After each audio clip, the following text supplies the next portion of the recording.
He wanted a part 2 of what an emergency doctor stocks in his first aid kit in his car. Things to help with uncontrolled bleeding, like a tourniquet, but also skin staples here.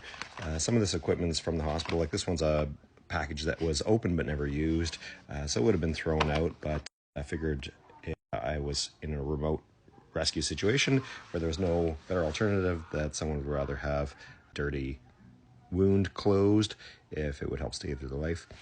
Same with airway equipment that was expired and salvaged. A C-spine collar that again was going to be thrown out, but wiped it down and hopefully it would be good enough. Other airway stuff was a pocket mask and oral airways.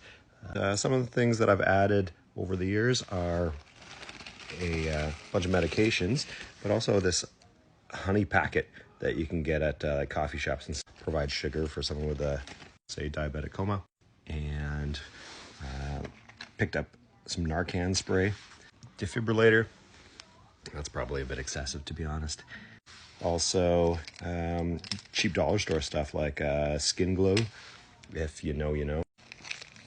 Emergency blanket.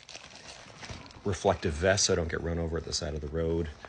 Some heavier duty gloves. But because it's also my car emergency kit, I've got a bunch of other things in a dry bag. So blanket, extra set of clothes, a Canadian toque, water filter, some paracord, lighter, matches.